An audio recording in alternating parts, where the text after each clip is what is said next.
पराकम्पनहरूले यी धड्कनका कम्पनहरूलाई तेज बनाइरहेको थियो। चारैतिर चराहरू चिरबिर गर्दै आकाशमा उडिरहेका थिए।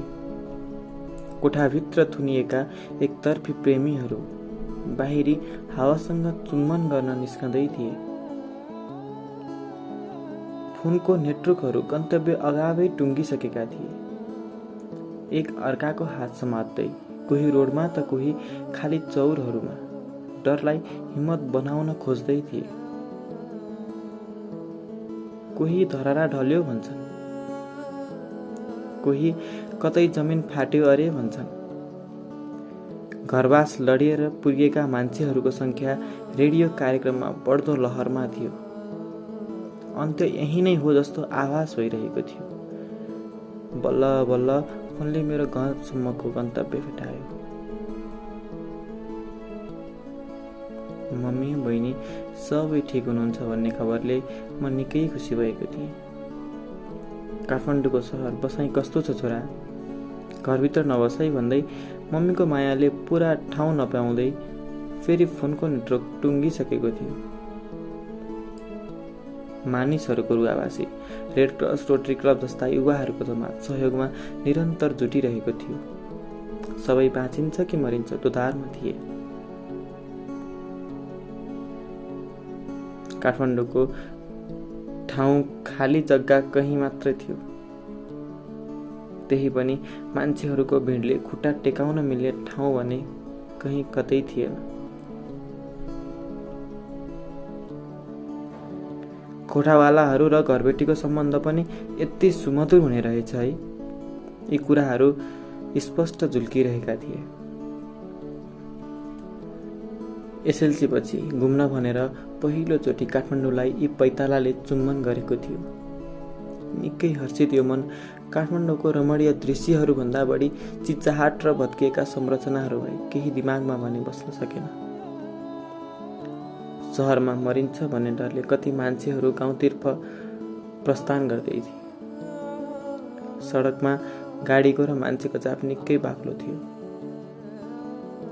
रातको समय त्रिपाल टाँगेर खेतको कुनामा कोचिएर नबस्ने त को नै थियो र। रेडियोमा पनि बारम्बार घरभित्र नबस्ने सूचना प्रवाह गरिरहेको थियो। वैशाखको रातको मौसम चिसो हावाहुरीको ठेगान भने हुन्थेन। अझ त्यहीमाथि पानी परिदियो भने त के गर्ने हो अत्तो पत्तो नै छैन। 2-3 रात यसै गरी कष्टकर रूपमा बस्न बाध्य भयौं। तर पनि पराकम्पनहरू भने आउन रोकिएको थिएन। गाउँ नै सुरक्षित झैं लागेर बिहानै झोला कसेर लमजुकको यात्रा तय गरियो।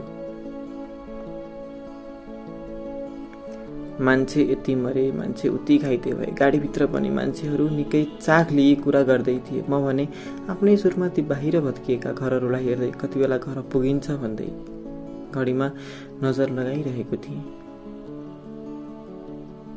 फोनले केही रूपमा काम गर्न थालेको थियो। विभिन्न टेलिकमहरूले फ्री कल, फ्री मेसेजको सुविधा पनि दिएको थियो। जसो तसो घरमा फोन गर्दै यात्राको न्यास्रो मेटाउँदै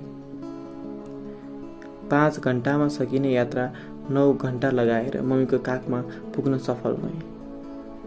एक मन निकै खुसी थियो, अर्को मन भने खिन्न थियो आफ्नो घरको हालत देखेर। पहिलो ठुलो धक्काले असर नगरे पनि बारम्बारको धक्काहरूले भने सिरान्तलो बास बस्न नमिल्ने भएको रहेछ।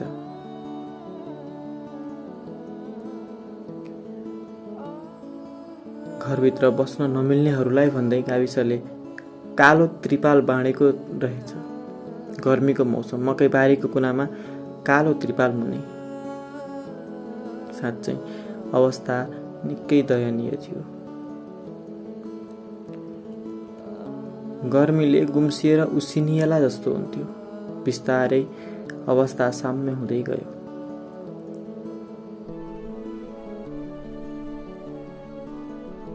मान्छे मर्नेको संख्या पनि 10,000 नागिसकेको रहेछ। सधैँ बारीको कुनामा त्रिपाल मुनि बसेर त कहाँ सकिन्थ्यो र। त्यही भत्किएको घरलाई केही मर्मत गरेर बस्न सुरु गरियो। बिस्तारै एसएलसीको नतिजा पनि आइपुग्यो। अब के गर्ने, कसो गर्ने, कसरी पढ्ने केही ठेगान छैन। जो पनि आउँछ के पढ्ने भनेर सोधिदिन्छ। भविष्य सोचेर पढ, यही हो समय भन्छन्। घरमा छुट्टै समस्या छ। एक्लो मम्मीले अब मेरो पढाइ कसरी पुरा गर्ने सोच्न पनि सक्नु भएको थिएन। खेतीबाली काम गरेर पठाउने पैसा कसरी पुर्याउन सकिन्थ्यो र? अनि ऋण खोजौँ पनि कोसँग खोजौँ? जब आफ्नो अवस्था निकै कमजोर हुन्छ त्यति बेला सबैले भन्छन् केही परे भन है, सहयोग गरौँला। तर जब पर्छ नि त्यति बेला सबैले हात टकटकाउन थाल्छन्। कुनै सस्तो विषय लिएर नजिकैको कलेजमा भर्ना गरौँला भन्ने सोच्थ्यो, तर तिनै टकटकाएका हातहरू सोध्न आउँछन्। बाबु, डिस्टिङ्सन ल्याएर पनि के साइन्स नपढी अरू पढ्न खोजेको तैँले?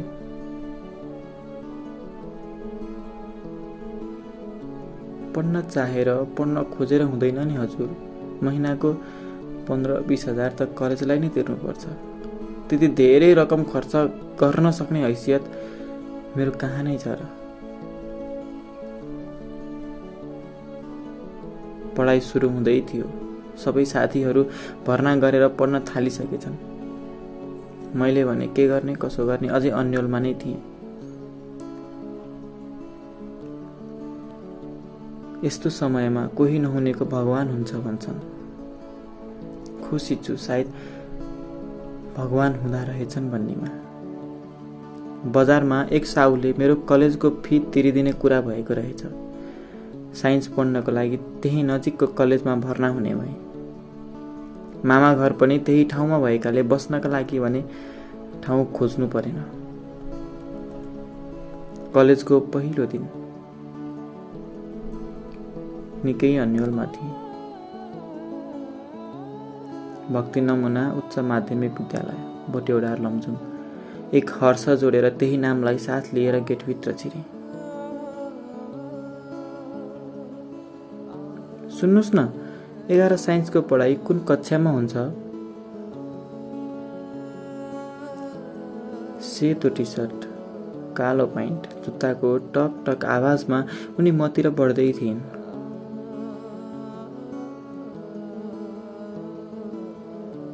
अघि नैदेखि मलाई हेरिरहेको त ख्याल गरेको थिएँ, तर पहिलो दिन भएर होला ध्यान भने उतिर भन्दा पनि कलेजतिर नै थियो मेरो। सुन्नुस् न, तपाईलाई नै सोधेको के मैले? उसले फेरि दोहोऱ्याई। म पनि त त्यसैको खोजीमा थिएँ, त्यसैले थाहा छैन भनिदिएँ। तपाईँ पनि नयाँ विद्यार्थी हो? उसले फेरि सोधी। हो हुन भनी त्यसपश्चात दुवैजना भएर क्लास खोज्न थाल्यौं।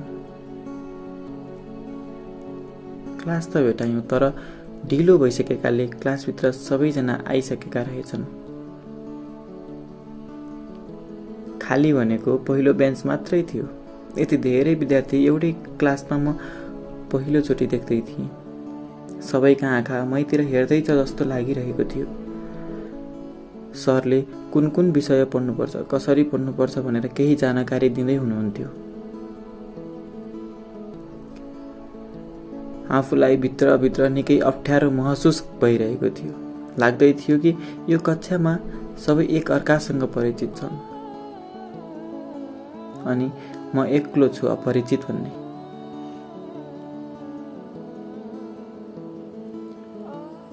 तर सरले यही बुझेर हो कि परिचय गराउने भन्दै एक अर्कोलाई पालै पालो बोलाउन थाल्नुभयो। मुटुको ढुकढुकी एकनासले बढ्दो क्रममा थियो। किन परिचय गराउनु भयो खै? अहिले भनेको सुनेको नामहरू कसले पो सम्झिन्छ र? पछि आफै बिस्तारै परिचित भइहालिन्छ नि। मनमा यस्तै यस्तै अनगिन्ती प्रश्नहरूको कारखाना बुनिँदै थियो। पहिलो दिन भएर होला सिकाइ भन्दा पनि भोगाई र बुझाइको कुरा बाँड्दै हुनुहुन्थ्यो सरहरू। साइन्स भनेको उखुको कोलमा खुट्टा हाल्ने जस्तै हो। पिलिन सक्यो भने अमूल्य हुन्छ, सकेन भने खुट्टा निकाल्न पनि सक्दैनौ, चिच्चाएर त्यही सकिन्छ।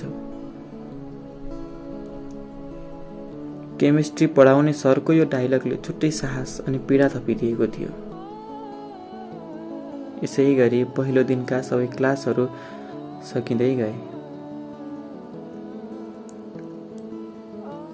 सुमन सिलवाल कलेजमा पहिलोचोटि परिचय गरेको अनुहार।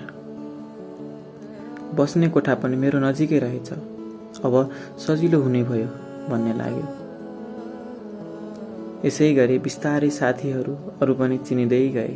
कलेज सुरु भएको 1 हप्ता भइसक्दा पनि कक्षाको कुनै पनि केटीहरूसँग भने मेरो परिचय थिएन। अलि लजालु थिएँ स्वभावमा पनि, त्यसैले होला कसैसँग छिटै नै चिन्जान भने हुन सकेन। उता अरू केटा साथीहरू भने केटीको पछाडि बसेर जिस्काउन सुरु गरिसकेका थिए। शुक्रबारको दिन घरबाट टाढा नबसेको म घरको न्यास्रो लागिरहेको थियो। भोलि शनिबार बिदा पनि त छ, त्यसैले आज घर जाने तयारी गरेर निस्किएँ। तर ढिलै भइसकेको थियो। घरसम्म पुग्ने गाडी भने भेटाउन सकिनँ। सिउँडीबार चोकसम्म पुगेँ। पहिलो दिन भेटेकी उनी त्यही गाडी कुर्दै थिइन्। तिम्रो घर पनि यतै हो? मलाई देख्ने बित्तिकै उसले प्रश्न गरी। हो।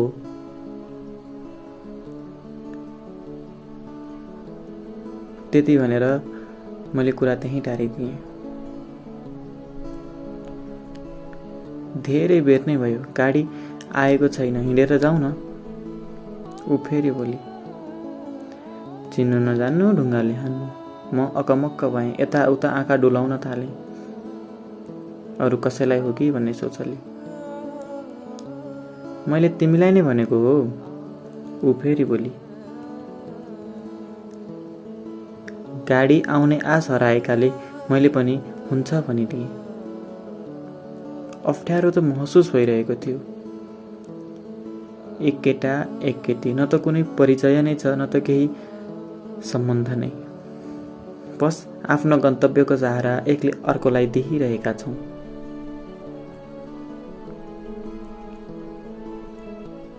कस्तो लजाएको हो कि तिमी? केही बोल न। ऊ एकहोरो बोलिरहेकी थिए। तिम्रो घर चाहिँ कता? केही बेरपछि मैले बल्ल प्रश्न गरेँ। मेरो त खत्री ठाँटी, अनि तिम्रो नि? मेरो चाहिँ दुरा डाँडा। बिस्तारै कुराकानी केही रूपमा सुरु हुँदै गयो।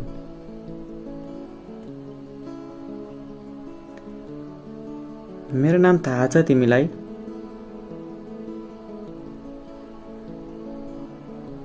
थाहा त मलाई कहाँ थियो र, त्यसैले म केही बोलिनँ। अनि फेरि सोधी। पहिरो हो कि के हो, सुन्दैनौ बोलेको? ऊ हाँस्न थाली। होइन, सुनेको त थिएँ कि, तर के भनौँ भन्ने भयो। नाम नै थाहा छैन मलाई तिम्रो त।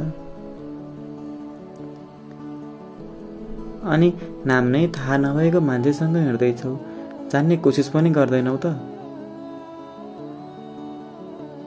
ल, तिमीले त सँगै जाने भनेको हो नि भन्न मन थियो, तर रोकिएर भने।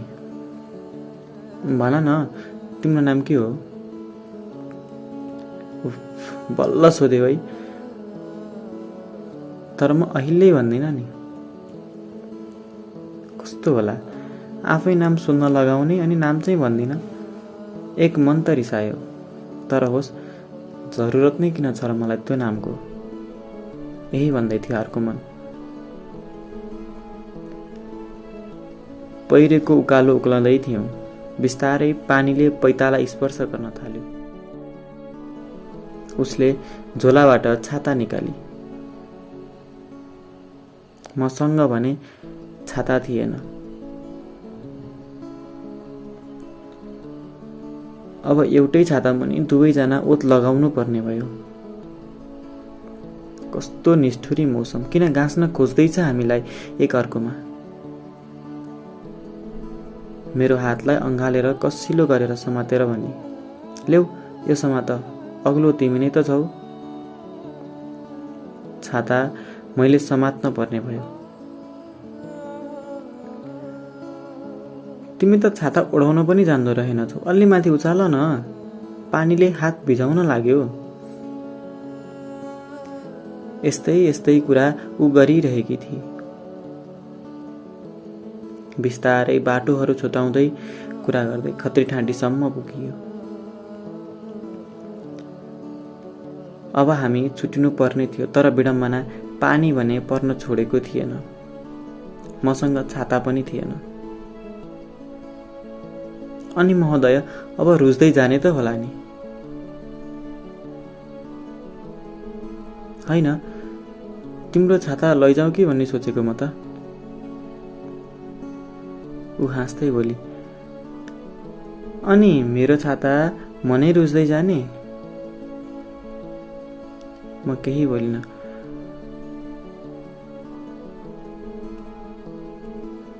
उसले फेरि भने, यसो गरौँ न त, मेरो घरसम्म जाउँ, त्यहाँबाट यो छाता लिएर तिमी फर्क्यौला घरतिर। विकल्प के नै थियो र? खत्रीठाँटीबाट 5 मिनट माथि उसको घर पुग्नु पर्ने भयो। 2 तले कङ्क्रिट घर, हृदयमा आहा दिलाउने खालको। मम्मी घरमै हुनुहुँदो रहेछ। नमस्कार आन्टी। नमस्कार बाबु। अनि मैले चिन्न सकिनँ नि।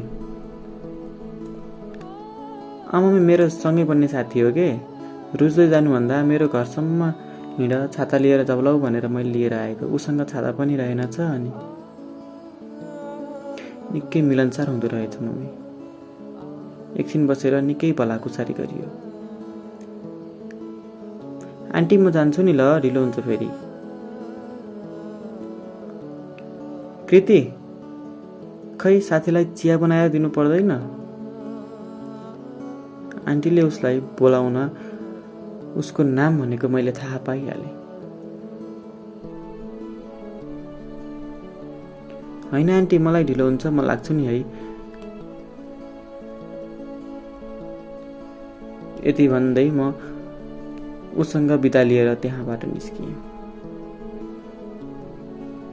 एक मन अनौठो मान्दै थियो। साथीसँगै सारथी भेटाएँ कि के हो मैले? छ्या, म पनि के सोच्न पुग्छु।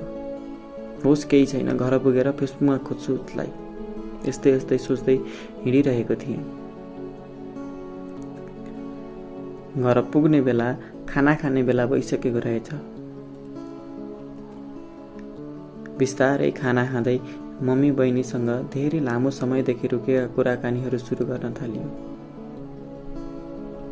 बाबु राम्रोसँग पढ्ल, घरको अवस्था थाहा छँदैछ त तँलाई। यही 2 वर्ष सकेर जागिर खानुपर्छ हेर। मम्मी फेरि सिरियस कुराहरू निकालेर झनै खल्लो बनाइदिने। म आएको छु, रमाइलो कुरा गरौँ न, पढिहाल्छु नि म, नआत्तिनु न तपाईँ। रमाइलो वातावरण खोज्दा नरमाइलो कुरा सिर्जना हुँदा मन खिन्न त हुन्छ। तर केही छैन। मम्मी अब सुताउन है भन्दै म ओछ्यानतिर पल्टिएँ। फेसबुक खोलेर कृति नाम खोज्न थालेँ। उसको मुहार रहेको प्रोफाइल। कुनै नभेटेपछि हरेस खाँदै निधरीको कोखमा पल्टन पुगेँ। आइतबारको दिन कलेज जान भनेर घरबाट निस्किएँ। संयोगवश म चढेको गाडीमा ऊ पनि चढ्न पुगी। कृति, सुन्ने होइन क्यारे, फेरि बोलाएँ। यो चोटि सुनि, तर सुने नसुने चाहिँ गरी, खै किन। तर पनि म बसे छेउको सिट खाली थियो, त्यहीँ आएर बसिन्। बोलाउँदा बोल्नु पर्दैन? म कृति हो र बोल्नलाई? म केही बोलिनँ, उसलाई हेरी मात्र रहेँ। ऊ फेरि बोली, त्यो त मम्मीले मलाई छोटो र छिटो गरेर बोलाउन राखेको नाम हो। मेरो नाम त अर्कै छ नि। हे, न्यु नखोजिकन भन न, के हो? दिउँसो भन्छु नि है लिजर क्लासमा। म रिसाए जस्तो गरिदिएँ र त्यहीँ टारिदिएँ। दिउँसो लिजर पिरियड सँगै बरन्डामा राखिएको बेन्चमा बस्न गयौँ। अनि हजुर, अब त भन्नुहुन्छ होला नि है? उसले मेरो फोन मागी। फेसबुक खोल्न भनेर फ्रेन्ड रिक्वेस्टको लिस्ट खोतल्न थाली। तिम्रो नाम सर्च गर न, किन मेरो फ्रेन्ड रिक्वेस्ट चेक गरिरह।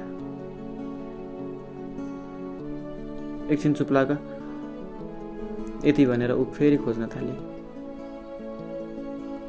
एकैछिनमा एउटा प्रोफाइल निकाली।